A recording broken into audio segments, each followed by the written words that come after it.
Selamat pagi, salam semangat, salam 86, pokoknya semangat. Ya, Bapak Ibu Saudara, pada pagi hari ini saya akan membahas firman Tuhan dengan topik mengasihi orang lain sebagaimana Allah mengasihi kita. Kalau kita lihat Bapak Ibu Saudara, ya, membangun pergaulan atau membangun relasi pada zaman ini, kalau tolok ukurnya apa yang kita peroleh, jadi saya bergaul dengan si A, saya bergaul dengan si B, ukurannya saya memperoleh apa,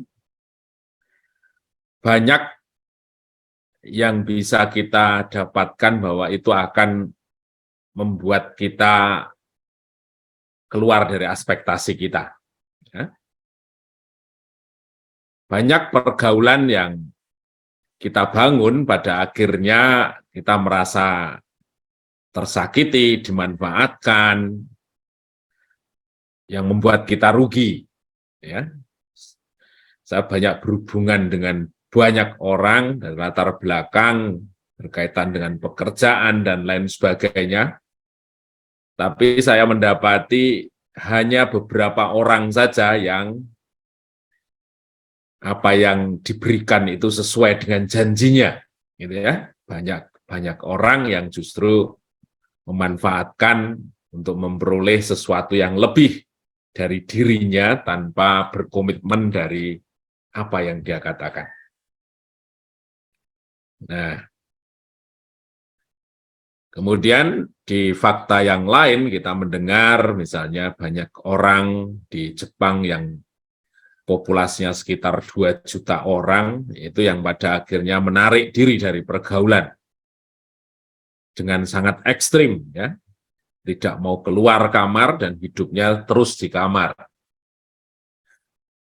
Namun demikian, dari fakta itu perlukah kita membatasi diri dari pergaulan, ya, sehingga kita menjadi eksklusif, kita memelihara rasa takut untuk dirugikan, disakiti, dikhianati, dan lain sebagainya.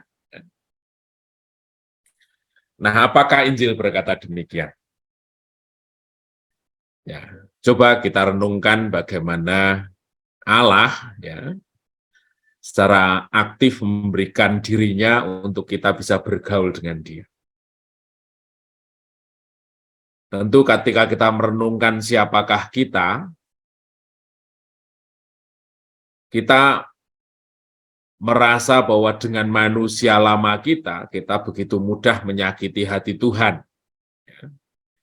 Kita mudah mengingkari Tuhan dengan ketidaksetiaan, ketidakkudusan, betapa sulitnya kita mengungkapkan rasa syukur, terima kasih kepada Tuhan.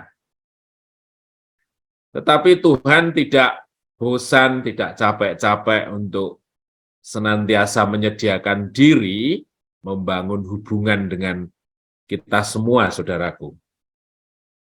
Tuhan mau menyediakan diri membangun hubungan dengan saya, padahal di dalam diri saya ada satu potensi yang luar biasa untuk saya selalu menyakiti hatinya.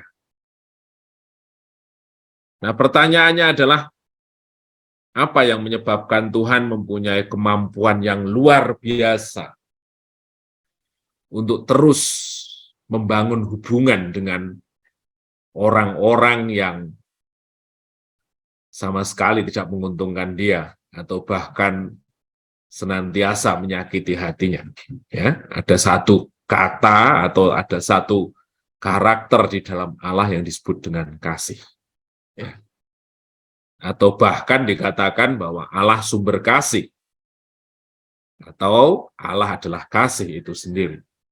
Nah, rupanya kasih itu menjadi sesuatu aspek penting bagaimana kita mempunyai energi yang selalu diperbarui, mempunyai kekuatan yang luar biasa untuk kita selalu berani membangun relasi dengan siapapun. Ya. Kita tidak takut disakiti, kita tidak takut menderita, kita tidak takut dirugikan, karena ada kasih di dalamnya. Nah, bagaimana upaya kita agar kita menjadi tidak takut untuk terus membangun hubungan dengan banyak orang? Karena hanya dengan cara itu kita bisa memberitakan kasih Tuhan, kita bisa menyampaikan Injil sukacita, kita bisa menyampaikan kebenaran, adalah kita terus membuka diri terhadap kasih Tuhan. Barang siapa yang tidak pernah membangun relasi dengan Tuhan sehingga ada aliran kasih, ada jamahan kasih Tuhan di dalam dirinya, dia akan menghadapi dunia ini dengan satu ketakutan yang luar biasa, satu kebosanan yang luar biasa, satu kecapean yang luar biasa. Ya. Kasih ibaratnya seperti satu bahan bakar dalam hidup ini, ya, yang membuat kita terus bisa berjalan untuk menyaksikan Tuhan di dalam banyak orang. Ya. Di 1 Yohanes 4 ayat 18, firman Tuhan berkata demikian. Di dalam kasih tidak ada ketakutan. Ya. Kasih yang sempurna melenyapkan ketakutan, sebab ketakutan mengandung hukuman, dan barang siapa takut, ia tidak sempurna di dalam kasih. Bapak, Ibu, Saudara, di pagi hari ini sebenarnya kita sedang membangun relasi dengan Tuhan, agar Tuhan menyatakan kasih-Nya dalam hidup kita, menyatakan pekerjaan kasih-Nya di dalam hidup kita, karena apa? Dunia sedang menantikan itu. Tuhan menempatkan kita di dunia ini adalah untuk menyatakan kasih-Nya. Ya. Jadi mari kita terus bersemangat mencari Tuhan, artinya kita sedang mengisi bahan bakar untuk kita terus berjalan, untuk kita terus dapat berjalan, menyaksikan kasih Tuhan kepada banyak orang. Jadi jangan lelah, jangan putus asa, terus semangat.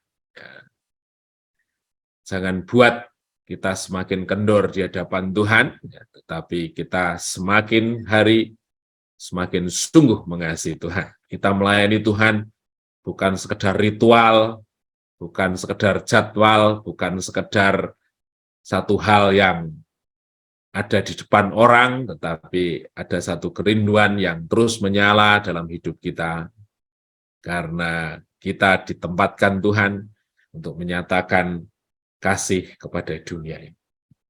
Terpujilah nama Tuhan, mari kita berdoa.